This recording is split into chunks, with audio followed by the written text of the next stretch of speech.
Let's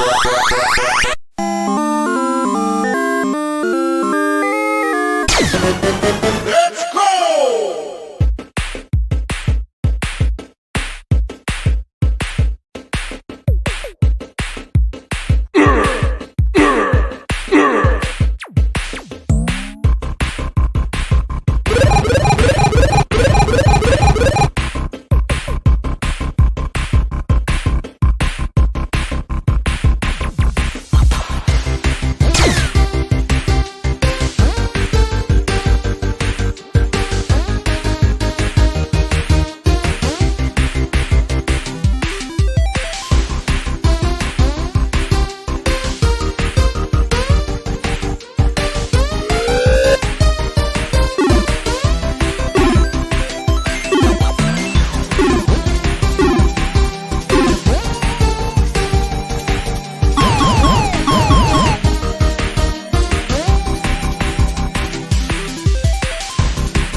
Not over. Hey, everybody. It's Wednesday. Time for another episode of Indie Comics Relay. I'm your host, Keith Gleason, creator of the Mighty Mascots. With me, as always, Johnny C., creator of Surrounded by Death. How's it going, bud? Hey, what's happening, man? It's another Wednesday, so you know what that means. Yeah. And another crazy week of work, too, huh? Oh, dude. Like I said before, just like making it by the skin of my teeth signing in tonight. Oh, but, I know, right? We're here, right? We're making it happen. Getting no overtime. I don't know if your job is like that, but I don't like. It's kind of like sometimes I'm like late for work, but then I also stay late, so it kind of all balances. I don't know. It's just it's crazy nonsense. So at one point for this week, this week in general, at one point this weekend, I was actually triple booked. So really? I'm the host at Mid-Hudson Comic-Con happening this weekend. Okay. Right? Yeah. I was also asked to be the host of Saturday Morning Contunes, which is happening in Boxborough this weekend. Yeah. Jeff Klein's going to be at that one. So I didn't realize I had a conflict. It was both the same day. So I had to go with Mid-Hudson because I'm contracted over there, right? Yeah. And on top of that, on Saturday morning, while I'm at Mid-Hudson Comic-Con, from 11 to noon, I'm doing an Ambien panel remotely, live online. Oh, jeez. So I was triple booked, man. Wait, how are you going to do that? Are you going to just go into a room somewhere and join the panel? I've confirmed that the place has Wi-Fi, and I'm basically going to anchor down in a room or somewhere where it's like a little bit more calm, because I'm actually the host of that panel as well. Okay. So it's like I'm so booked up, man. It's crazy. Yeah, for you guys out there that don't know, Johnny is often hired by a lot of conventions in this to do like what would you call it, like emceeing or like emceeing, he does all the announcements, panels. And lets people know where things are happening, shouts out artists, and you do it mostly Harry, the contractions were very close, Harry. They're very close. That's awesome. But yeah, you've been doing that for how many years now? Like it's been a long I lost time. Count. It's been forever, like maybe 2013, 2014. Nice, wow. Yeah. Well, Roland, I'm like the Flava Flav of indie comics. Yeah, there you go. That's an awesome side hustle, though. I mean, you get a free table. The only thing that kind of sucks is you can't be at your table all day, but well, more often than not, it's a financial agreement, right? Yeah. I used to do the free table deal in Boxborough, but not anymore. We all that'll be a story for another day. Yeah, that's Indie Comics Relay after hours. Yeah. I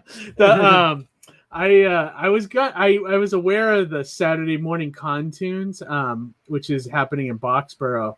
Yeah. And I like the idea of that convention. It's for you guys that don't know, up in this area, there's a convention called Saturday Morning Contunes, and it's a convention for basically Saturday morning cartoons, right? It's like for all different cartoons. great idea. And I I looked at the panel, like the panel ideas are fantastic. It's all, if you're a fan of cartoons, you'd love this show. The problem with it, and I think I would be perfect vendor for that show because of my comic. Oh, you'd slay over there. Oh yeah, definitely. Yeah, the only thing is I can't tell if it's gonna be well attended. That's the problem. It's still its first year. I don't see them doing a lot of advertising. That's the problem, Yeah. What were we gonna say though? Well, this is coming from a convention promoter, so you should know, right? I mean, if you don't see it anywhere but like one random Facebook group, it's kind of like I don't know if that's gonna be good or not. Right. So I almost did it, but the 3 days kind of scared me off because that's the other thing too. I like those 1-day cons and Sunday all to yourself. It should be law that you can't do more than 2 days, just especially unless you have 100,000 people, then you can do 4 days, right? That's what I'm just bad etiquette, right? Yeah. Harry's asking, and we'll say hi to the chat too. Harry's asking if Turbo Teen will be represented at the con tune. Probably. I bet that'll come up in one of those discussions. This generation doesn't have traumatizing cartoons like Turbo Teen. You know what I mean? They don't have cartoons that leave them with nightmares. Well, when we had John Celestri on, or when I was talking to him once on his show, he worked on Turbo Teen. Oh, no, he did mention that actually. Yeah. Yeah, that's right. He said all the animators' big joke was they used to always ask like where the gear shift goes when he changes into the car. Yeah. Because body transformation is real, great to give to kids at a young age. Right. Hey, hey, you could be careful. You can turn into a fucking Miata. Yeah. Right. But yeah, no, I'll bet that that'll be represented at that con, and probably. I may do it at some point, but I think I want it to grow a little bigger before I even think about getting involved. I already promised I'd go next year, so I'm already in. Well, if you're in for next year, then maybe I'll go. There we go. I'll definitely set up. That way we keep each other company if it ends we'll split the burden, right? Yeah, exactly. Because I love the idea of it. I think it's a great idea. I think you would kill there, Keith. Mighty Mascots would be great. But that's the problem. Will I kill with the 10 people that actually attend? You know what I mean? Hey, like that's 10 sales. Yeah, you're right. If you look at it that way, definitely. So before we bring in our tonight's guest, which is a guy I've been wanting to talk to for a while, let's take a look at the chat. We got Roland. Hey, buddy, good to see you, man. Hype man. It's as it known in the right. Yep. That's actually true. Adam Warlock, what's up, buddy? What's going on? Good to see you tonight. Of course, Harry. And what did Roland say? Strange that Ruby Spears went from Turbo Teen to Thundercats. Yeah, true. I mean, they probably had a lot of stuff. I think we barely tapped into when we talked to John Celestri about the animation stuff. I would love to geek out with them, but it's hard because a lot of crossover with voices too, like Chris Latta with Starscream and Cobra Commander. You know what I mean? Yeah. I'd love to know if he ever actually might have done a voice, maybe too, or if John, or if they kept the animators separate. Like it was like they're like lepers, and they kept them in the other room. Who knows? Like it'd be fascinating to find out about that life. Yeah. John, how were you mistreated when you were an animator for a big company? He probably has a lot of good stories, I bet, But anyway, so tonight's guest, he reached out. Well, he's a watcher of our show. He's a viewer. I love when this transition happens. Yeah, definitely. He's watched our show. We don't even know that they're creators, and they come on, and it's great. And, participated in the chat a lot. Definitely. And we're missing him in the chat tonight. That's the problem. Yeah, right. You should bring him in without further ado. Definitely. Well, I want to give him a proper setup here. Sure. I was gonna say, I've seen him in other shows. He tends a lot of the Alterna ones, and I've seen him on other streams here and there. And I had no idea that he was actually a comic creator, so when he reached out to me, he actually asked me to letter the book that he's pushing right now on Indiegogo, which is so cool. So which you've actually been promoting on the show a lot as well. Yeah. He just left Joe Catapano's show to come to our show. So that's kind of funny. Yeah. So that's awesome. So without further ado, tonight's guest is Mark Mulgrave, better known as Gingerton. What's up, buddy? Hey, guys. What's up, Mark? What's up, y'all? Thanks for having me. Yeah, definitely, dude. And, proper thank you for reaching out to me to letter this book that you're doing. I don't advertise my lettering services that much, but I'm going to start doing that next year. So it was awesome that you reached out to, Oh yeah. I'd love to be part of this. I love the idea of the book too. Before we get into all that though, one thing we love to ask our guests is we love to get to know the origin of you, and like what put you on this path to being a creator. Was there a comic book or a cartoon, TV show, movie, something like that in your young Mark's past that kind of wanted you to, made you want to be a part of this, Yeah. I think personally for me, I've always wanted to be a writer. I was born in 92, so I had the trifecta of the X-Men cartoon, Batman the animated series, Spider-Man, and then just all the great stuff in the 90s. Golden time to grow up.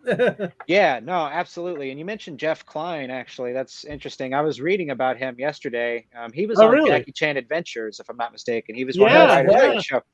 I love Jackie Chan Adventures. One of those guys is a comic book creator too, if I'm not mistaken. Yeah, that's him, Jeff. So Jeff is a comic book creator. He's with Darby Pop. That's his company, right, that's Johnny? his company, Darby Pop. They also actually have the exclusive publication rights for Bruce Lee. So the Bruce Lee comics are through his company. Cool. Yeah, and I think he puts up he picks up a lot of people's, like, you can submit to him. I mean, he doesn't do I don't think he puts out a lot every year because it's just him, right, Johnny, that runs that company? Him, Russell Bruttenholtz. I'm butchering his name, but he does Sidekicked. I see them a lot together, so I know they work together kind of a bunch.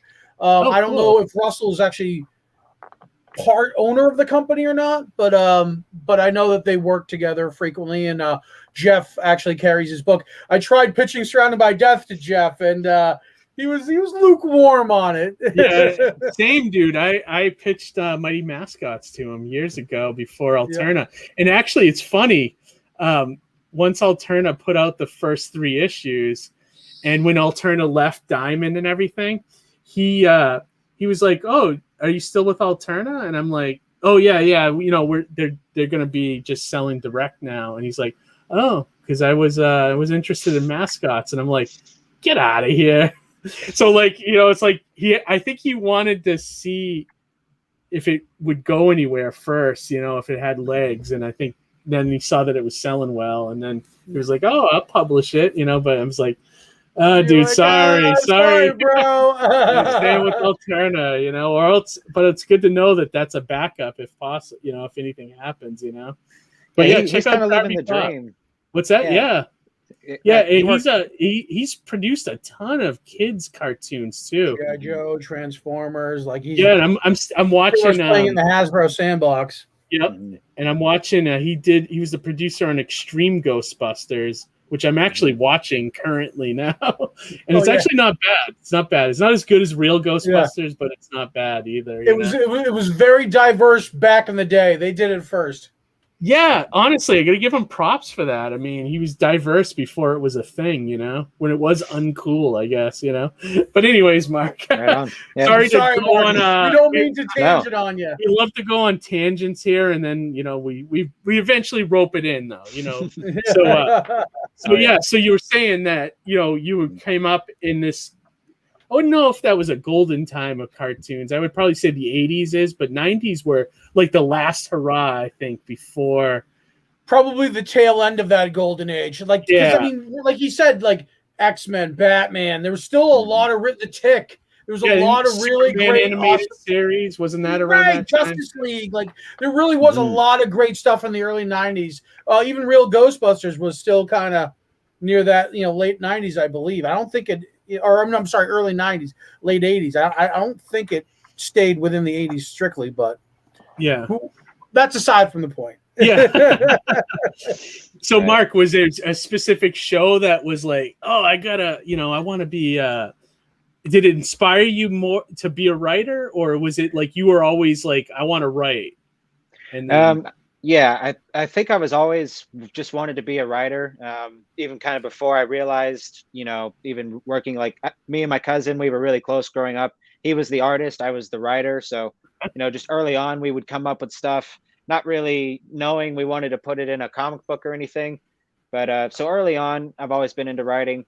I was on, I don't know if you guys remember internet forums, like there was like role-playing internet forums where you would just like Ghost Cities and all that stuff. Yeah. Like I came across one where it was just a bunch of, it's gonna sound super weeby, but it was like a bunch of anime related, like Trigun, like they would create a storyline around the Trigun universe, and they'd have like character sheets. Essentially, you'd create a character and then you'd role play with people, and like so that was one thing that you would just get into, like writing. I mean, I just kind of stumbled my way through a bunch of like. So were you talking like fanfic kind of like? Essentially, in a way, yeah. It's all like, created. So basically, one person would like create the story thread or whatever, and you'd sign up at the start of, they'd have like a start date. So I mean, there was one. They were pretty popular. I mean, the Adult Swim forum back in the day had it. So let me understand this. So like, because it sounds like fun. So would a group of writers get together and like one would start a story and then the other one would continue it, like essentially, right? Oh, yeah, cool. So, yeah. One person would basically create the story. They'd create the character sheet, and then whoever wanted to play, or roll RP is what it's called. And it's more than like one person. It's like a whole group of people. They have a strict set of rules that kind of keep people in check, like no god modding or G modding. So no, like, my power is stronger than your power for, no reason. Like it's all about being respectful and having fun, and it's about bettering the story, playing it for real. Like, oh, I gotcha. Right. So That's cool. So Bash the Stampede can only do this and this and this, Right. Okay. You guys were working in your own sandbox and playing in it. Like, you're doing the whole thing. I like that. That's really cool. Like I remember in college, like me and my friends tried to do something where we were like, like we would write and draw 2 pages of a comic, and then the other person would pick up and do the next 2 pages, and then we try to go to the third person, keep it going like that, almost like Telephone, the game of Telephone. That's how the Global Comics guys wrote me in at C2E2. Is that they were literally pulling people in that walked by, and we're like, hey, we started a comic strip, like, here you go, come on in, continue where the last page left off. And they did it like so you would draw a panel? So, I was like, I'm a writer. They're like, no, it's fine. You can do like write a page. And then someone like, would then go off my page and like draw the next page. And they did that. And that's how they basically roped in audience at C2E2. You know what I mean? That's a smart idea. Yeah. I mean, got me on the hook, Yeah, right. That's pretty cool. Yeah. That's awesome. So how did you go from that to when did you make your first comic? This is actually my first comic. So. Is it really? Oh wow! Okay, man. That's awesome. So, so have you been writing all along up until this point? Like, do you write novels or? Not novels. I've wrote a couple short stories that are pretty horrendous. I wrote and drew a comic, just a short 8-page thing. It's complete toilet humor. It's called Things That Go Dump in the Night. I like it. I like the name. Right. But it's this is my first kind of, I've been at it for a year now, so it'll be a year in October. I've got several other scripts, and then I've got a few stories that I haven't finished. It's the classic, like my first story that I wrote, I broke that bit of advice everybody gives you where they're like, don't keep it simple, don't write a story that gets way out of control. And I'm like, okay, sure. I'll keep it, 30 pages. And like, nope, first act, I'm still at 60 pages. I'm like, okay, I have to move on. That's what happens. It's funny. That's great advice, but yeah, sometimes your people are more ambitious than the advice, But I agree. I think if you can start small and do anthologies, like, wouldn't you recommend that, Johnny, before jumping into like a huge book on your own? That was the lesson I learned with the comic idea that I had for Clark and Five. That was like the book I've always wanted to make, and I still haven't made it. And it is my magnum opus, as people have said. But I'm kind of grateful that I've delayed it, because now I feel like when I finally do tackle that story, I'm going to be a little bit more sharpened, a little bit more refined. Maybe I'm going to give it more my all than I would have earlier on if I just jumped into it right away. You know what I mean? Yeah, that's exactly how I feel, honestly. My girlfriend still gets on to me about going back and finishing it. I've got some other people I've talked to about it. It's a decent story. I mean, it's just I'm looking forward to going back to it when I'm a much better writer. So yeah, I totally agree. It's good to have that support system too, though, Mark, right? Like, if you have your girlfriend backing you and like nudging you, going, hey, don't forget, that was a really great idea. Like, having that support system is invaluable. It's so awesome. Well, you can always take that idea and, say like 3 years from now, you want to tackle it, and it may find that it's morphed into something else, which that happens a lot too. That's true too. You do make discoveries along the way. Like, even in the, pre-notes process, I go into an idea and I, discover things, and it kind of transforms itself along the way, Mm-hmm. Don Chin says Ginge would make an excellent fourth Musketeer. I have to agree. Thank you. Now, yeah. We have to figure out what that name would be, D'Artagnan, or what's Gingerton, obviously. Yeah, right? That's kind of French. Ginger. I don't know. Yeah, Gingertown. Yeah. Dude, that was a movie I loved growing up. That Chris, what's that? What was that D'Artagnan? The '90s one with Tim Curry.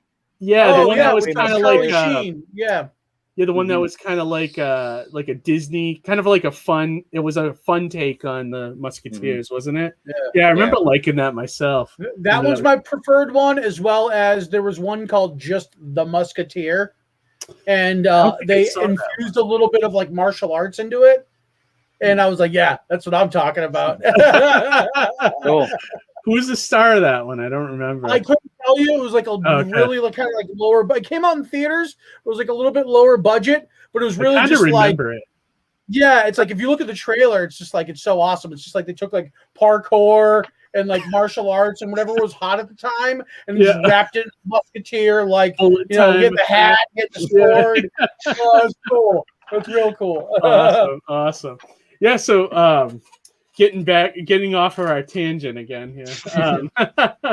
So you've written a bunch of short stories, and then so what brought you to? Did you have in the back of your mind that you were gonna do comics at some point? Like, did you find that you liked comics and that you wanted to take a shot at making one? Like, so it's kind of like a personal journey for me. I'm sure creating is for a lot of people, but it was really just a matter of me kind of allowing myself to, try it, really, because writing has always been something I've wanted to do.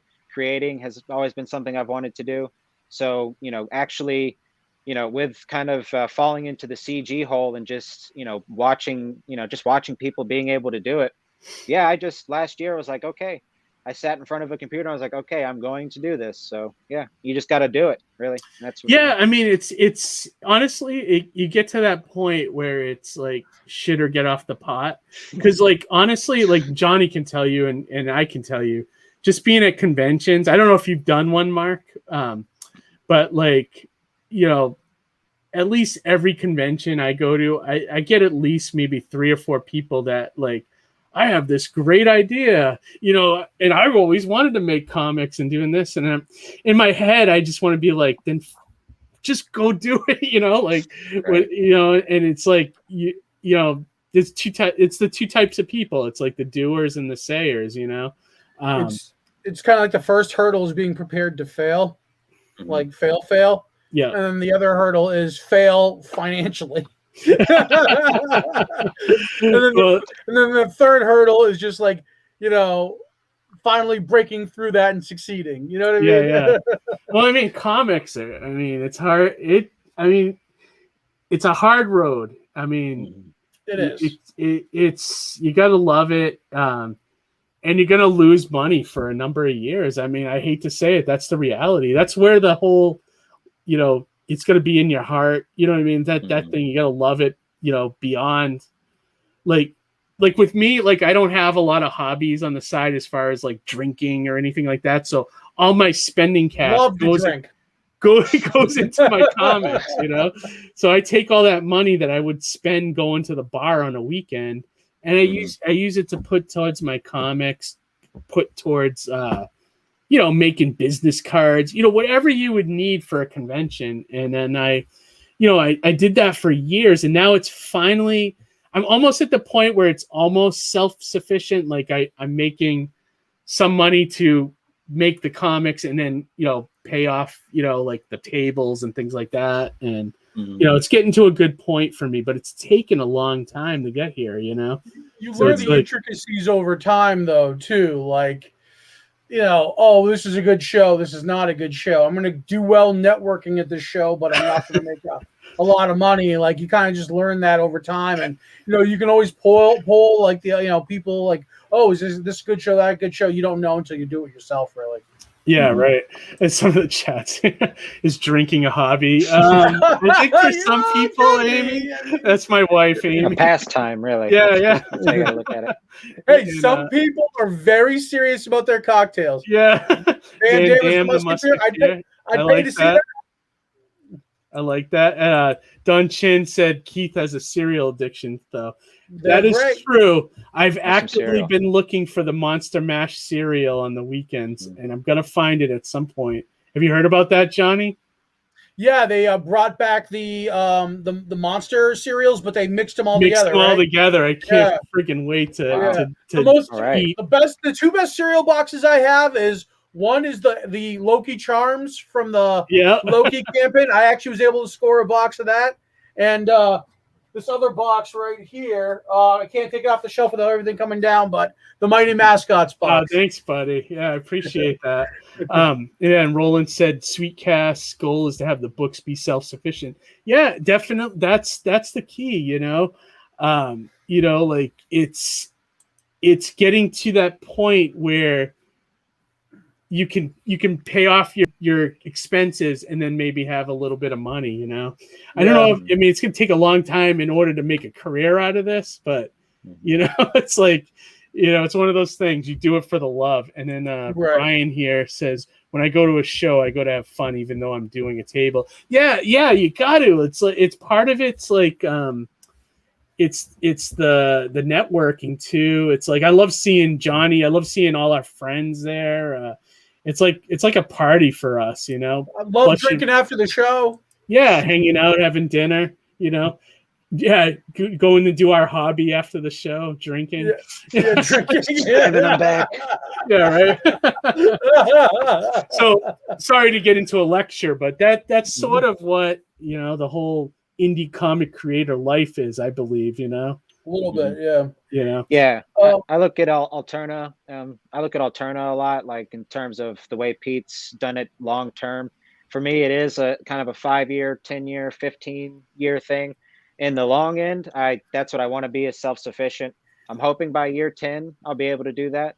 If I play my cards right. So it's just doing it, Mark. It's finding that money and doing it. And I think the other smart thing you did with this campaign, which we'll show in a few minutes here, is you kept the goal at a really reasonable level. And I think that's a key to all these first-time creators.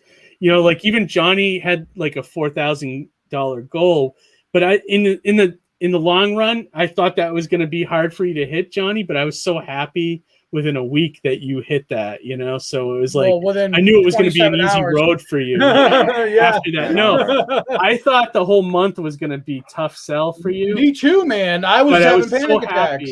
Yeah, I was so happy I was wrong. You know what I mean? I owe it to other creators, and a lot of that has to do with the time I put in networking. You know, when a campaign is funded, it's a lot of it, a good portion of it is people you know, right?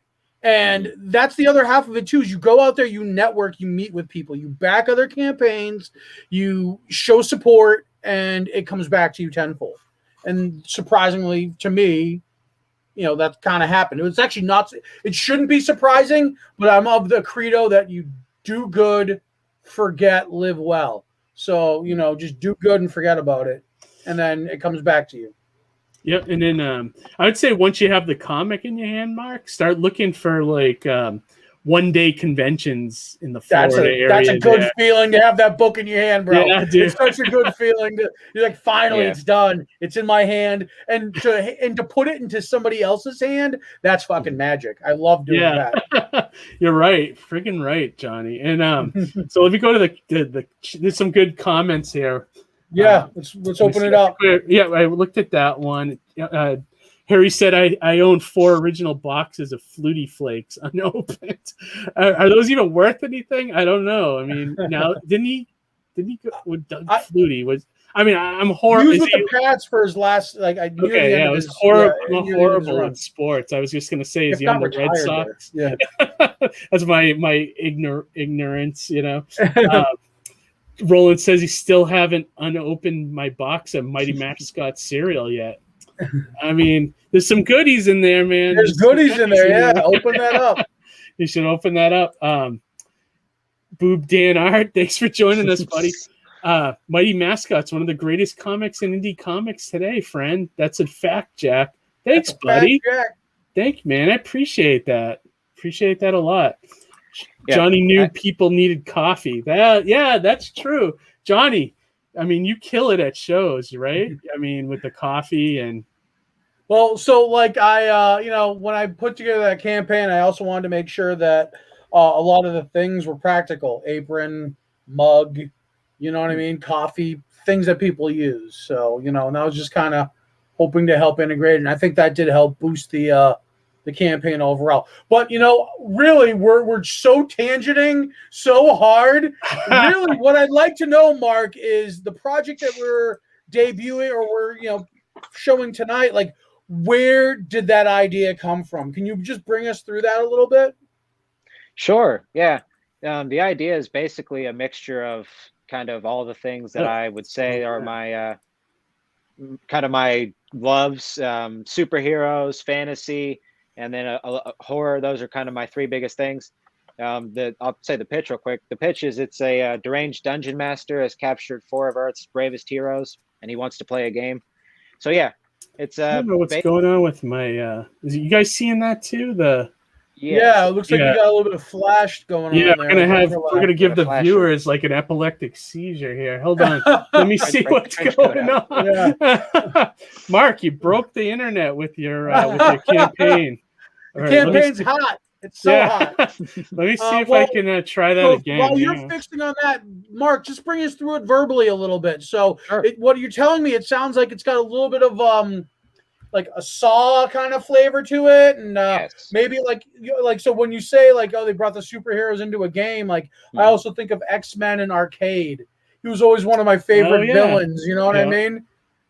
So the story does take place in like 50% the D&D realm when it's a game. So the Dungeon Master is we'll see when we get through the campaign. I've got the first page up there, but yeah, the Dungeon Master, he's captured essentially a mixture of the X-Men and the Teen Titans, and he's holding them hostage. And yeah, he wants to play a game. It is with a sprinkle of Saw. That's how I've been telling people.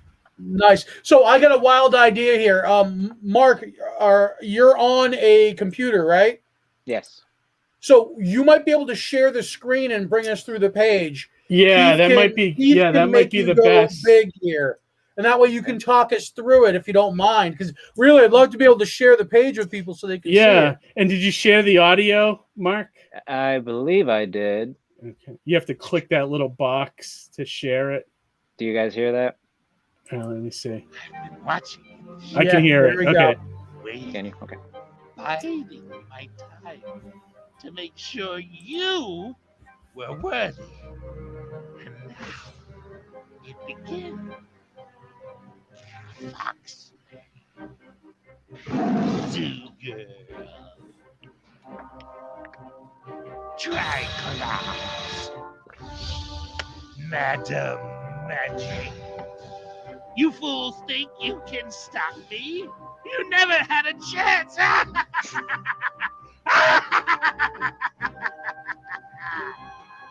Spells and superheroes. That's great. Yeah. So I know that was Pedro that did the animation for you, correct? Awesome. Pedro Fucking Casido. awesome. Is that how you say his last name? I believe it's Saucedo. Saucedo? Okay, yeah. Right. I think I butcher everybody's name. So that animation was fantastic. Yeah, it was good stuff.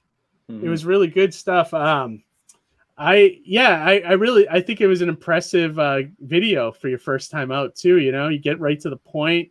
You get to see what what the story is. You know, if you want to like scroll down and walk us through some of the pages and some of the perks, like what perk you recommend to people. And definitely. Okay, so let's start a little bit with what I'm doing here, because we kind of touched on a little bit. So I'm doing a line of one-shot mini comics called Fun Shots. So they're not miniature in size; it's just miniature, more in page count, but they're all complete stories. Spells and Superheroes is the first one that we're doing. Okay. So it'll be a 16-page book, but it's 11 pages of story. There'll be some extra pages, our interior artists, original character designs. I've got a story for the battle map, which we'll get to. But yeah, so Spells and Superheroes, that's the first one in our Fun Shots, which, is a play on one shot. So this right here, it's like from a marketing point of view, you kind of get, you play on the word, but you're also saying, you're already signaling to people they're going to have fun with it. You know what I mean? So that's great. Yeah, that's really exactly it. Honestly, it's just a fun little word, and it was like an easy thing to like, oh, one shot. Nobody's called a one shot a fun shot yet. Yes. Yeah. Right. Yeah. Yeah. I like that. Yeah. You think it would be something so obvious, Yeah, I'll take it. I'm not sad. But so here we have a print. This is done not by our interior artist, but a friend of mine, Samrat Das, a really great artist. He's not a super well-known entity just because I think it's because he's just overseas and it's hard to get a hold of from time to time. He doesn't have a computer. So, gotcha. But yeah, he did 2 prints for us. Both of these are included. I'll get to the other print, but this print and the other one are included with all of the physical tiers. Oh, cool. Yeah, and it was also colored by Anthony Gambino, which is our colorist for the book. Was he the artist that designed the superhero characters for you and the evil dungeon master? Nope, that was Jacob Whittingham, the interior artist. The interior artist, okay. Mm-hmm. Yeah, I like the characters. The superheroes you came up with are pretty cool. Yeah, they're just a mixture of fun, like I said, a mixture of X-Men and Teen Titans. You've got Foxman. Foxman originally, I don't remember if I had just wrote it not this way or not. He was supposed to be a Batman type originally, and when Jacob gave me the sheets back, he did Wolverine, and I was like, oh yeah, Foxman. Of course, he's like a Wolverine type. So awesome. He uses the claws instead of Wolverine's blades. I love that you featured some of the characters in the trailer itself, just to be like, hey, this is this character, this is this character. Yeah, smart. You kind of got acquainted to it. I think that's kind of commonly overlooked when people pitch their crowdfunding campaigns, is they focus on the book, they focus on the creators, but they don't really talk about the characters sometimes. Yeah, definitely. It was Pedro, he did a lot of the heavy lifting on that trailer. He's a real animation professional. Him and I actually have a morning show on 10 a.m.s where we cool. We have creator interviews. We talk a lot of animation just because it's fun to listen. You can basically wind him up, and if you got another animator on, like 2 of them will just go, and I can sit back and like, all right. That's great. Yeah, that's great. I mean, right. He did a little animation of, I don't know if you saw it, but he did a little animation for me for the Honey Flakes when my campaign was going last year. And he just sort of asked me and if he could do it, and I was like, sure. And when he handed it in to me, I was like, this is fantastic. Like, it's just if I wish I could hire him to do an entire film for me, but I know that's like that's a fortune. Yeah, exactly. But yeah, he's good. He definitely he gets it. Yeah, I'll scroll on here. So cool. Spells and Superheroes, it's pretty much completely done. We're just getting Anthony to finish coloring it. He has another project where he's actually a penciler as well, or I guess an interior artist. But for us, he's a colorist. This is his first book that he's coloring that isn't his own. So we're kind of lucky to snatch him up before somebody else does. Cool. Yeah. If you guys haven't seen Anthony, he has a sketchbook out right now on Indiegogo that'll probably be taken down here soon. Okay. But you can get a lot of great art on there. He's a big horror dude. So that's also up my alley. So yeah, speaking to my language too. I love horror movies. Right. But yeah, so the book is pretty much done. Like I said, we just got to get it colored and then ship it off to you, and then we'll be off to the races. Yeah, awesome. I pretty much I know Don's in the chat. I have pretty much that whole book is lettered. I just have to do like an interior credit page for him, and then once that's done, he should be able to go to press after that with his book. So yeah, I'm wide open right now, so I should be able to jump on this within a good healthy time frame once you get them to me. All right. Yep. So let's see here. I like this image a lot too. This seems like almost looks like the cover of like an old TSR module or something, Yeah, a little bit, right? Yeah, that's what it reminds me of. This was done by Jacob, like the interior artist.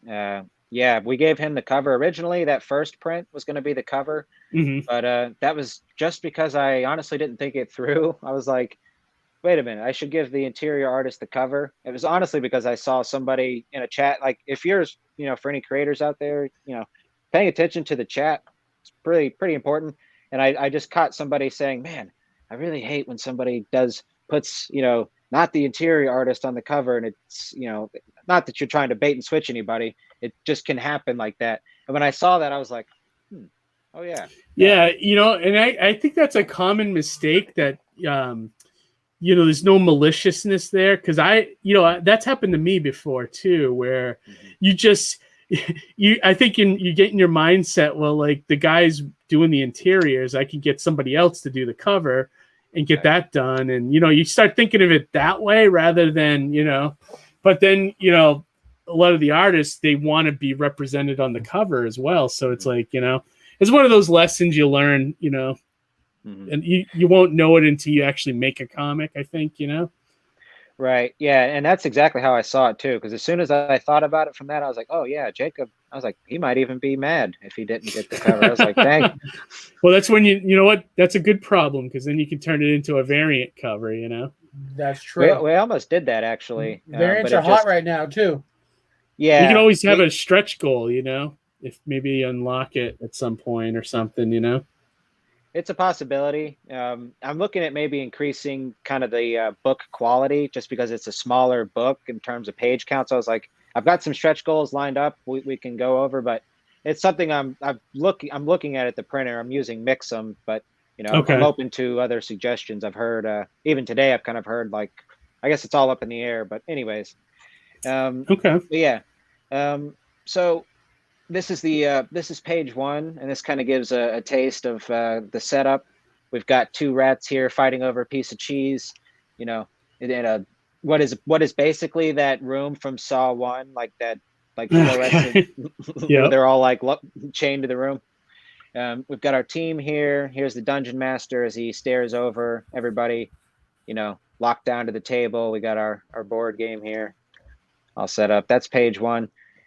Right here, this is a battle map. Oh, cool. Yeah, this was done on Incarnate, a really easy website to use.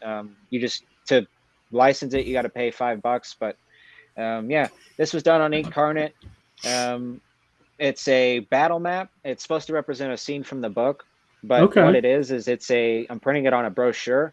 So it'll fold out like this. It won't be terribly huge. It's an 11 by 17. Okay.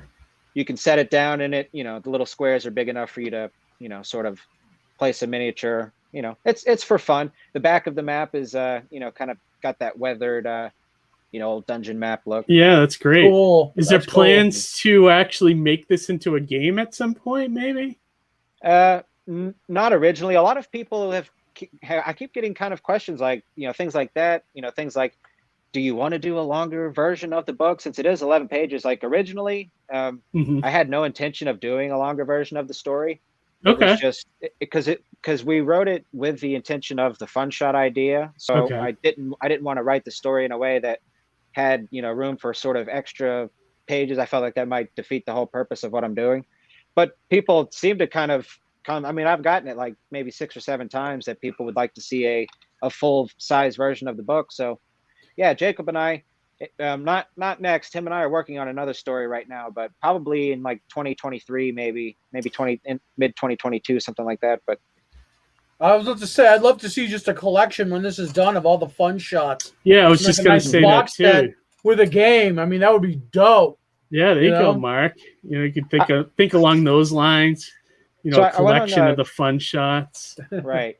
The collection, that's definitely something I have in the works. I have other fun shots, but I went on Critical Blast channel, RJ, and he gave me a really solid idea for one of the extra pages. He's like, why don't you write what's basically a story that kind of, even though it represents something in the comic, he says, why don't you write a story that, you know, is something that people can apply to the map.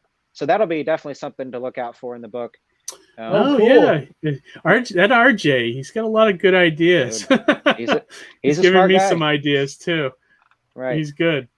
Right. So, sorry. Go ahead. No, I was going to say no. That's great. Keep going. Okay. Yep. So along with our perks here, perks right this way. So with some of our perks, you'll get the battle map, of course, the book. It'll be 2 prints. I'll get to the other print here in a second, but we have a 3-inch. Patchworks Comics logo sticker, nice and simple, but I like our logo. I like the PW, so we're trying to get that out there. And then I've got this 4x4 fabric patch designed by Frankie B. Washington. Oh, nice! Awesome. That's awesome. That's absolutely going on my hoodie. I love that. And I don't know did you know Frankie designed the mascots for me? I don't know if you knew that. I knew he had some hand in it. I wasn't sure how far in, but I mean, Frankie, he designed all the looks of them, and then Ian kind of took it from there and did his version of Frankie's designs. And yeah, he's just an awesome artist, awesome to work with. Yep, that looks great. That's a great idea too, to have the patch. I love the look of the villain. He reminds me of the bad dude from Venture Brothers. I don't know if you ever watched it. Monarch. He looks a little bit like Monarch. Yeah. Someone said in the chat earlier, let me see if I can find it. They said he even sounds like Arcade. Yeah, Adam Warlock said that. He sounds like Arcade too, which is great. Yeah, I asked the voice actor to do basically a mixture of Mark Hamill's Joker and Chucky's Brad Dourif. Oh, awesome. Right. Yeah, that's great. two great lunatics with just fantastic laughs. So I was like, yeah, handle that. Yeah, that's great. So Frankie was great. Sorry, I was like, Frankie was great. He did this patch for us. That was like one of the first things besides Jacob. We got started. He's even got a video on his YouTube channel. He does a lot of like promo stuff, and he's got the design video for anybody that would be interested in that. You can see start to finish on the whole patch there. Oh wow, okay, that's really cool. Yeah, I'll have to check that out.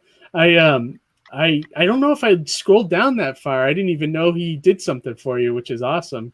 It's cool. That's great. I love that image that you're about to show. I think that image came out awesome. Yeah, thank you. Yeah, this was probably the exciting thing I had like cooking. For me personally, this is the other Samrat DOS print. This is included with all physical tiers. This is I'm sure both of y'all get it, but it's a homage to Teenage Mutant Ninja Turtles 2, Secret of the Ooze. Oh yeah, I see it now. Right. When I saw it, I thought more of like, oh, this is cool. They're playing the actual game, Mm-hmm. and like, you know, getting together like friends and stuff. I thought that was cool. What was your inspiration for the superheroes? Was it X-Men? Yeah, a mixture of X-Men and the Teen Titans. Okay. Just two teams that I love. Two teams that I, you know, watched a lot of the cartoons of. I used to we had this older kid on the bus who, you know, he claims he had gotten a hold of like his uncle's just old long boxes. So in the mornings he would just bring, you know, a quarter a pop. What you want? So we'd get a whole bunch of like old comics. I remember getting a bargain too, quarter a pop. Huh? He doling them out like a drug dealer. That's awesome. Like 6 months of just lunch money. That's awesome. I used to buy magazines with Mortal Kombat codes and scan them in the library at work and sell the full sheets for $20 at the lunchroom. Nice. You got to have a hustle. Wow. That's fantastic, Johnny. Me and my buddy, talking about our criminal empires when we were kids. Criminal empires. I used to work at McDonald's, and my buddy worked at a different McDonald's across town, and we used to steal the Monopoly game tickets. Oh yeah. Me and him, we'd both take huge pockets of them, and we'd go into school the next day, and we'd sell them like $10 for 10 of them for $1, and I'd be like, come on, man, just buy them, you know. You'll at least get a Big Mac, you know. I don't know if you'll win. You were meant for selling comics, Keith. McDonald's was actually my first job, and I actually won $500 that way. Oh, really? Yeah. Wait, what happened? Monopoly. You won the Monopoly? Yeah, just $500. Nothing. Oh, okay. No millionaire thing, but no. The one and only time our manager asked me to count the waste, you know, I was like, okay, fine. And somebody had ordered like a quarter pounder, but they got a Big Mac. And so they just immediately sent it back. And my boss was like, here, toss this in there. It still had the things on there. So like the first one was like a parked place. I was like, whatever. I pulled the second one. It says, congratulations, you won $500. Yeah. I didn't blink. I just stuck it in my pocket and was like, one Big Mac, slid it in the trash. I had to give it to my, I was like, $100, cash this. So yeah, I bought an iPhone with that money. That's fantastic, dude. That's so awesome. That's good. Yeah. You know what? I'm glad you did that because McDonald's sucks to work for. Yeah, get one over. Worst company, worst company ever. It was my first job too, and they took such advantage of me. Awful. Mm-hmm. Yeah, I hated that place. But yeah, that's great. That's an awesome story. Yeah, that's when they screwed me though. When the game pieces started going on the cups and the fries. Because you couldn't really steal those. It was like when they were pieces is when we were stealing them, you know? Oh, yeah. We're separate. Right. Yeah. It got so bad that the managers were locking it up because we were taking so many. Right. So damn bad. Kids. Yeah, my wife's here. Watch for an upcoming Netflix documentary on Keith's McDonald's Monopoly racket. Oh, God. Oh, God. It was a heathen back then. But anyways, yeah, so... so this is going to be a print or a poster, this one right here? Or is this a cover? This is a print. It'll be a print. Your standard. Nice. They're both standard prints. I almost... for me, actually, it's funny you said poster. Me personally, I plan on printing these as posters for my own house. I thought about maybe offering that as something maybe on our website, but we'd have to probably get poster tubes. I didn't want to do that in a campaign. I thought maybe that's something to explore after the fact, but yeah, you could do something like you could do like a fold out poster, which was what I did with my campaign. I just thought it would be a great cover with all the negative space at the top of the poster. Yeah. It's perfect for a logo, right? Yeah, definitely. Yeah. So this gets us to the stretch goals, right? Yes, absolutely. Yep. So we're actually not that far away from it, which the funding's going great. We're at 667, I think it is. We're still in the first month. I thought it was going to take, like the 2 months to hit it, but we hit within the first 2 weeks. So that's great. Are you going in again with the campaign after? Oh yeah, I'll be going. Should. And, I would say keep it in demand until you actually print it, and then maybe keep it in demand after it's printed. You know, use it as a store, an online store. You know, that's the idea, and that would give me time to get everything in and have everything ready to go. Yeah. Yeah. So definitely. We're coming up on the first stretch goal. They're at $250 intervals. It's a set of 3 cards. Okay. They act as a mural, basically. I think that's the artistic term, where it's like all one image, but you can enjoy them separately. So if you want like a triptych or whatever. Isn't that what you did, Johnny, with yours? A little bit. Mine was, so they don't necessarily connect, but they are all at the same table. So you can kind of hold them side by side and see where sort they of would the same like, idea. A little bit of the same idea, yeah. Okay. Well, so that's at $750. Yep, $750 for the first one, and then $1,000 for the next one, and then $1,250 for the final one, and then the final stretch goal, which is it's not likely to happen, which is why it's so silly and ridiculous. But at $2,500, I will shave a 1-inch patch directly down the center of my mustache and keep it for a week. It's just solely for laughs. That's the whole reason I have this mustache anyways. It's like I've just let it go for so long, is just I'll turn around in public and people will see my mustache and just start laughing from time to time. So I'm a clown. I'll take it. I like it.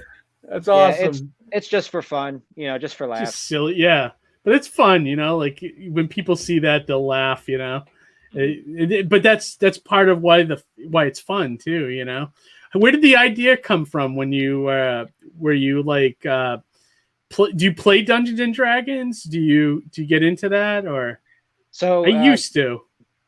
Growing up, I got exposed to it pretty early. Just the older kids on the street. I got a hold of their 3rd edition books, the Monster Manual, the Player's Guide, and just like 8 or 9-year-old me flipping through that artwork. I was just, it was so cool. So yeah, it was.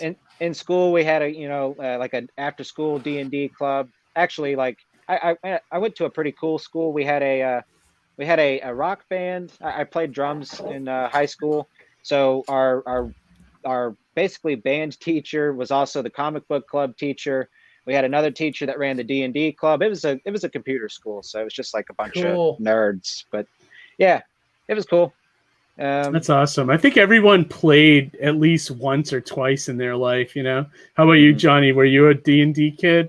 Never played it until like maybe 2 or 3 years ago when. Oh, really? One of Katie's roommates put us up to it, and I was like, "Oh, it's kind of fun."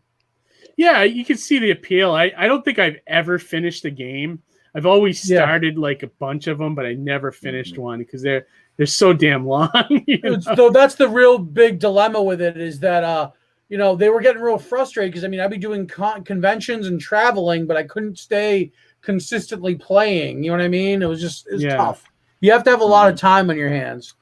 Yeah, and you have to have a lot of not outside, like you can't, video games, comics, whatever, it's like you gotta be focused on that, Yeah, definitely.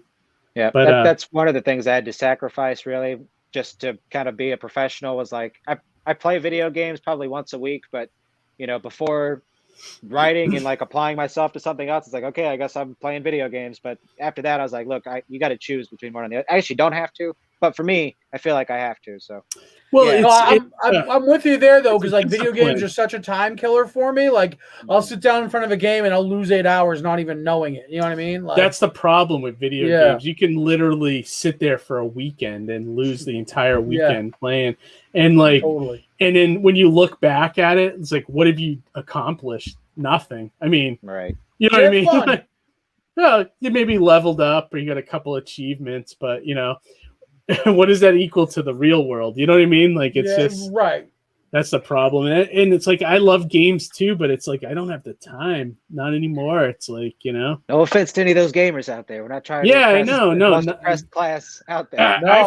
I'm envious of gamers where they can make that their thing and like go on Twitch and get paid for it, because it's like, that's awesome. Like, video gaming's fun. Like, I wish I had more time to do it, Yeah, definitely. And they're making some I'm looking games at a PS5 that hasn't been touched in like 2 months. Well, here's the bad, but I still want to get another Xbox, and I'm like, in the new one, and I'm like, what am I gonna do? I'm not even gonna play it. I would just get it to have it, I guess. I don't know. That's kind of what I feel like. Yeah, right. I feel like I would use it for something, for some game, but I don't know what. It's like, I like the perfect, you know what I like for games, like the 8-hour ones, or I like the ones that you play multiplayer and that's it. You play for an hour or two and you're done, you know? Yeah. That's what I like. So, but anyways, but yeah, so Mark, so like, so I think my question was like, if you had you played Dungeons and Dragons, is that sort of what inspired this and your love of comics and X-Men and cartoons and things like that? And horror movies, I guess. I see all of that as an influence here. Yeah, absolutely. Like all of those things are genres that I currently want to write, like horror, something growing up that just, I've sort of been a research nut. So there's just been random times like, throughout my life where I've like just printed out, instead of going to a library for some reason, I would just print out like stacks of like how to write horror, how to, just a wiki hows for days. But yeah, like when I was 17, I wanted to write for Pixar. I'd say writing, this is definitely a mixture of all the things that I love. But yeah, D&D was one thing for sure. Star Wars is another one that I'm a big fan of. There's a Star Wars D&D that we played. That's why I mentioned that. But yeah, cool. Definitely D&D. Awesome. Brian had a great point here too. One good thing in gaming is you get to dump the stagnation in your mind when with drawing and being creative and get back to work. Yeah, I agree with that. Where you can just kind of turn off your brain and just, mash buttons for 3 hours or something. That sometimes is... It's a Zen-like release that we kind of take for granted when you don't think about it. I always felt like when I was actively gaming more, I felt a little sharper up here too. You know what I mean? And I do notice in times when I don't game or I don't have that like active, constant thing, it's like I don't feel as sharp. And that's just a feeling, not actually. And your reflexes are a little duller too. Like that I happens do with feel me like when I don't that, play. Yeah. And Harry said, how about a video arcade game version of Mighty Mascots? I'd fucking pay for that. I'd buy it. Absolutely. Yeah. I picture the X-Men arcade game with like the 6, players and, that would be cool, yeah. Nothing moves the blob, that kind of thing. Yeah. I picture that's what I picture. I actually looked into a board Monopoly version of Surrounded by Death. Oh, really? There's actually websites out there where you can do that, but I never. the pricing was like preposterous. Oh, really? What's the cost, if you don't mind me asking? A fortune. It was like $5,000 for all said and done for just like the one model. And then for just like what, like one of the little pieces? One of the prototype, like one version of the game. And then if you wanted multiples, then you're talking about like big bucks, Yeah, definitely. And yeah, Brian, this is true too. Brian was saying there's indie developers that could do that. The trick is you need the funding. Yeah, of course. I don't know if I'm ready for that yet. Yeah. I'd love to. We'll have to go wander through a PAX East and find a hungry creator, developer who's looking to integrate with comics. Exactly. Exactly.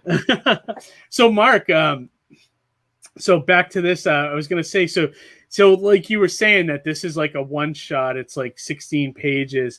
So you don't have any other plans so this is a beginning, middle, and end kind of story? Or do you? Yep, it's a complete story. Okay. But we've definitely been asked. I've been asked like 6 or 7 times if we're planning on doing a longer version of it. And originally we weren't going to, but Jacob and I, the interior artist, we talked it over, and I mean, pretty quickly we came up. He sent me some art just of some other miniature stuff that he had been doodling, and I looked at it and I'm like, okay, all right, fine, we got a story here, sure. So yeah, okay. So you might do more. A longer version. Yeah. Oh, cool. Yeah. So now would that be its separate thing? That would be like another Indiegogo down the road or something like that? Yeah. Yeah. Okay. It'll be probably 2023. We've got another story we're working right now. Like we're just working on that. I've got other fun shots wrote that I'd like to do with other artists. Oh, cool.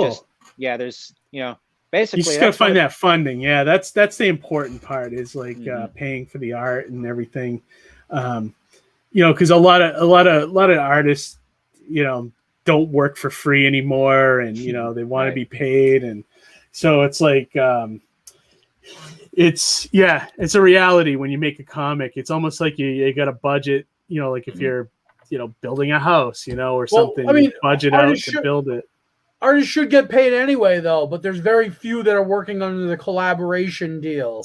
Yeah, right. That's kind of almost like a dying thing where you don't see these collabs anymore, where people are just coming together, making the project, and hoping for money on the back end, Yeah, exactly. And like Brian's saying here, it's like, oh yes, cannot draw on an empty stomach. Yeah, no, it's totally. And I think a lot of people, and plus, when you work on those collab projects, more than likely the artist has a day job and they probably don't feel like drawing when they get home, and you might get a page every time they're on vacation or something, you know what I mean? So it's like it'll take you 30 years to get the book out, at that rate. So yeah, Johnny knows.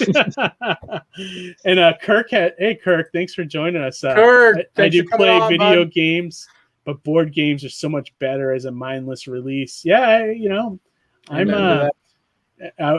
agree. And then Kirk is also saying spells and superheroes would make a great deck builder card game. That's true. So it's a good suggestion 100%. There for you, Mark. I'll take it. Yeah. Right on. I mean, why not? If people are hungry for this, if they want more, you can figure out different ways to make it happen, I think, or find different stories, Absolutely. Hell, the superheroes could be in their own like superhero book after this or something, So unless the ideas, yeah, yeah, right. I was just gonna say, I see this as step one. Like this almost kind of like reminds me of the guest we had a few weeks ago where he's got the tapes. Airlift. Airlift, yeah. It's like I see these as volumes, Mark. I'd love to see you build on this. Right on. I mean, I'm definitely not against it, and I'm super thankful that there's been such a great response. Sort of like the biggest thing that I thought was going to be a challenge was just the page count, which I totally get. It makes sense. I see it kind of like once a week. People say rather have more pages than more stuff. That's actually, I can go over the perks real quick. Go for it. Yeah, absolutely. We actually do have $1 digital just for that reason. So the whole point of the book is to get it in people's hands. So, if 11 pages is dubious to people, and 7 people were kind enough to, get the medieval deal. So we do have the book for $1 digitally. Then we have the Adventurers Pack, which is $10, and for $10 you'll get the book, you'll get both prints, you get the battle map, you get the sticker, and there's a magnet, the Spells and Superheroes logo. That's a lot. That's good. You get a lot for your money. That's a value for $10. Yeah, definitely. Yeah, that's actually one thing I kind of wanted to build the fun shot kind of idea around is value to the customer. And also with them not being as long, it's not a terrible strain on, sort of getting them produced. So, it sort of is able to be feasible, but, this is just kind of a first step. And, it's, again, I've gotten a much better response than I thought I was going to. I thought it was going to be like a battle up until the second month, but it only took 2 weeks. So, I'm thankful for everybody, and I definitely see us going forward with it. Yeah, and I think this is reasonably priced. I mean, beyond reasonably priced. I don't think you see any comics on. Honestly, the $10 perk, that's usually the starting price for anyone's digital book. You know what I mean? Yeah, usually. So like I think that's a great value. Dr. Mass said perk, right? map is a cool idea. I agree. I think because it's D&D based, a map is a fantastic idea, Absolutely. So there's another tier after this one, right? Yes. Yeah, we have two of the more kind of I guess you would say expensive tiers, but we have 2 artist commission tiers. Okay. There we go. It always does this. Okay. So these tiers are a little bit different. They're both $100. One is an Anthony Gambino commission. Both of them include the featured tier, which I'll scroll up to here in just one sec. But so both of them include the featured tier. Anthony, he lives in the U.S. Jacob lives in Australia. So Jacob's, because of the shipping cost, I didn't ship international on this book. It's my first campaign, so I just if you can avoid it. I mean, honestly, I did international on my Mascots campaign, and I undercharged big time for a lot of those, and ended up having to not take it out of my own pocket, but less. I made less money because of it. I have to ship to Egypt. Do you? Yeah. Yeah. Make sure to keep some money aside for that, dude. That's gonna cost you a little bit. Yeah. Put it this way: the creators aren't getting money dispersed out until everything's paid for. I don't blame you. I would. That's when we start to split up money. Don't split it until everything's shipped, and then I would wait a couple months just to make sure no packages get damaged or go missing on top of that, right? Because I'm dealing with that a little bit. I've had a couple packages. The guy, this guy, package got delivered to an old address and all this crap, What a nightmare. Yeah, you just gotta keep that in the back of your mind, I'm still waiting to see if I'm gonna get any more, from like 2 months from now, someone saying, "Hey, I didn't get. Did you ship yet?" I'm gonna get something like that. Yeah. So, but yeah, no, Mark. So that's just all pointers from a few people here that have done campaigns to just keep that. I wouldn't do overseas unless you feel confident with like your next campaign or something. Yeah, it'll probably be a couple campaigns also just to sort of give, whatever this kind of shipping fiasco that we're going through, just to give it time to die down. I'd like to get 2 campaigns out next year. Definitely at least 1. I'm shooting for 2. So that's awesome. The goal on that. That's good that you're ambitious and you're trying to do more, a couple a year. And totally. I think, are you going to do the same thing where you kind of like keep like a lower kind of goal in mind? And yeah, that's smart, man. Hit the goal and then just continue to make money as the campaign stays open. That's what I would do. That's what I'm kind of planning on doing when I do my next one myself. Yep. So awesome. If I can just sort of touch on this other tier real quick. Go for it, and then we'll start wrapping up. Yep. So the Anthony Gambino tier, it includes the featured perk, so you'll get that, and then you'll get with Anthony, because he lives in the U.S. He's going to actually ship you the 11x17 pencil and ink piece. Oh wow. Yeah, so you'll get, and you can commission whatever you like. Both of them said whatever you like. I've been telling people get the weirdest thing that you can think of. Nothing so bizarre that they go like, all right, Ginge, we can't do this. But right before then, take it to the extreme.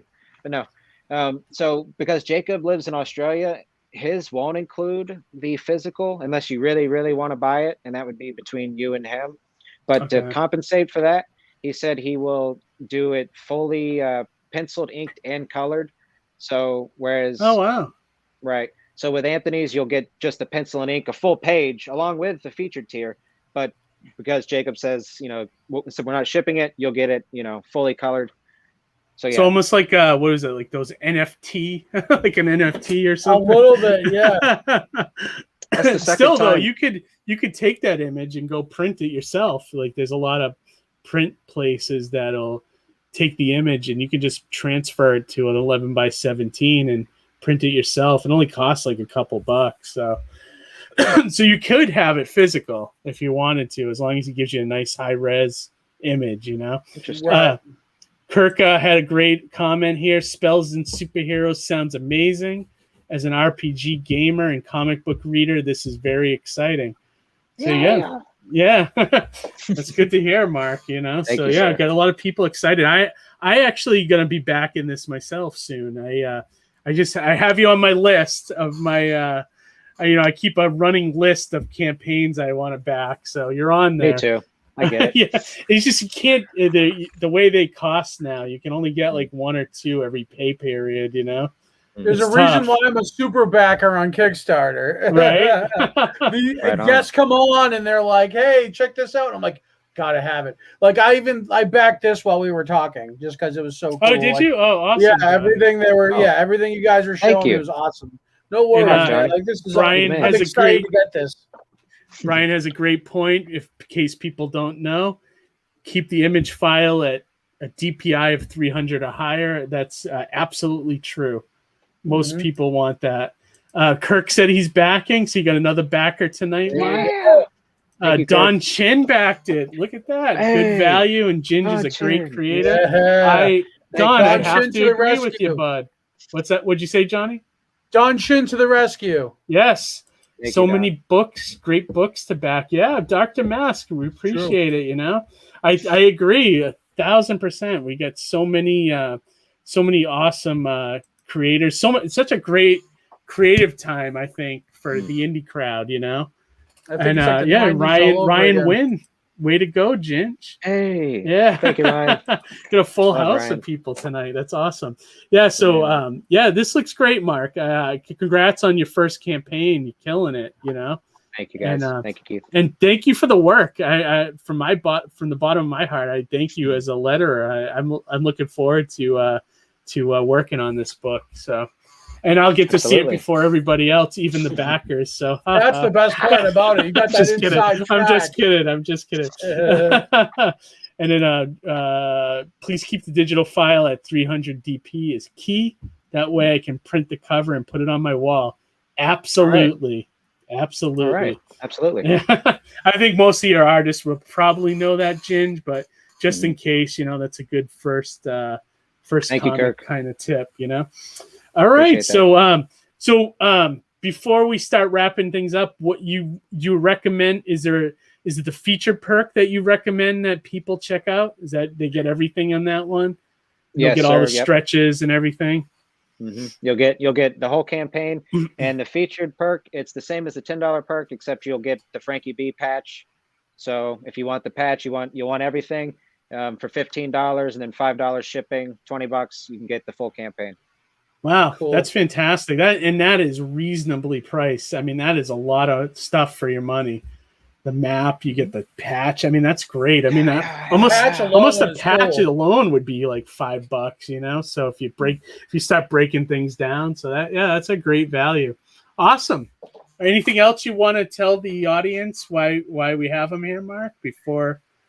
Well, on Sundays I have a YouTube show. Okay. Pedro Ang, the animator extraordinaire. Is it what's the name of the channel? It's Ginge Gingerton, my YouTube channel. Okay. The show is the Ginge and Pedro show. We do just interviews, really, not unlike this. We kind of keep it, you know, animators centric for the most part. Not necessarily, like we've had some comic creators on, but Pedro's an animator, so I love getting other animators on to just listen to the two of them go back and forth. So yeah, that's great. 10 a.m. Every Sunday morning, 10 a.m. Central. That's where you can find me. Oh, awesome! Come on by. All right, yeah, check out the channel. Ginge Gingerton. Is that the name of is it the URL for it? Mm-hmm. Okay, yeah, it should just be my. You could probably type in just Ginge Gingerton, okay, but it is my YouTube. Yep. All right, yeah, definitely. You definitely check out Ginge's YouTube channel. Is there a specific social media that you're on more than others? Twitter, really. Twitter, yeah, same. I'm not on Facebook. I haven't been on Facebook in years personally, and I almost kind of refuse to go back to it. I hate it. Good man. I'm not a huge fan of Twitter either, but I mean, there's not a great there's not a great social media, and Facebook it's not great. That's for sure. Right. You know, so everyone check out Spells and Superheroes. It's already hit its funding goal, and it's chugging right along. When do you guys think it'll fulfill? Do you guys have a date? I think no later than February is when I want to have everybody's stuff to them. I'm looking to shut it down in December, like probably December, maybe like, you know, that sort of Christmas week or something. But, you know, by January, February, I want to start getting everything out to everybody in waves. And then start looking to the next one. Yeah. All right. Yeah. Perfect. Mm-hmm. All right. So check that out. Johnny, what's going on in your neck of the woods? So do you have an update on your campaign or? So campaign update, I should be getting the payout sometime soon within the next couple of days. That's when I can start ordering stuff. My colorist should have the book, the final pages ready by the first week of September. And then I just have to get it lettered. And then, you know, just finishing touches of assembling things. And then we can start shipping stuff out. Awesome. And I found out, go ahead. I was just going to say, also, I'm going to be in Poughkeepsie New York this weekend. So if you're at what's it, Mid Hudson Comic Con? Mid Hudson Comic Con, swing on by. Or if Poughkeepsie, you're New York.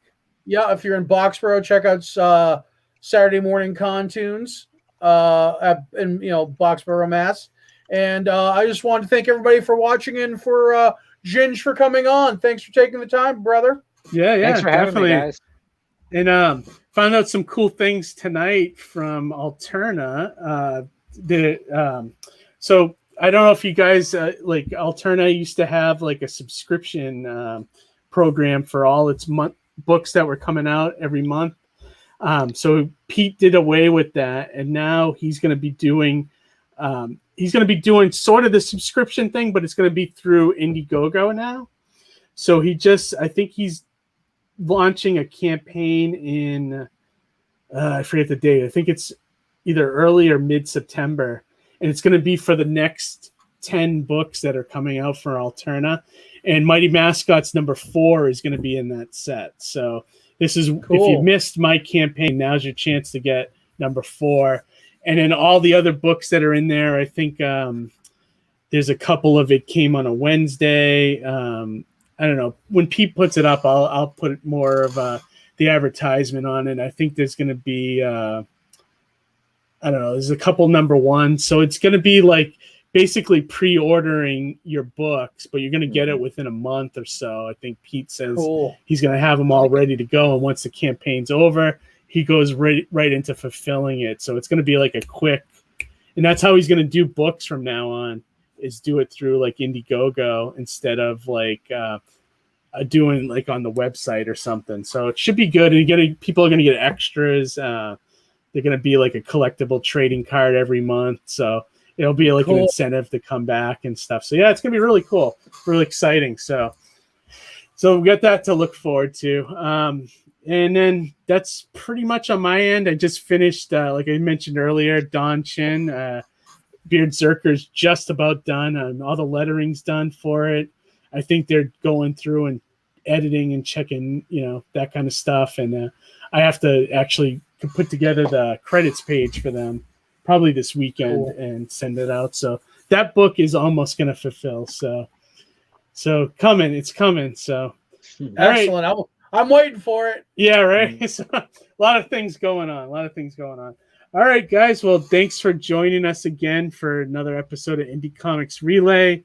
We'll be back. We're going to be weekly for a while. I think at least up until the beginning or middle of October. We're just a weekly show. That's how it is. Yeah, it just became that, So we'll definitely be back next Wednesday.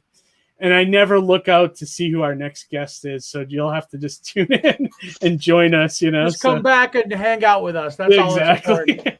So, all right, everybody. Well, thanks for joining us. Have a great weekend. And if you're in Poughkeepsie, go check out Johnny and say hello. And check out Spells and Superheroes. All right, guys. Have a great night, and we'll see you next week.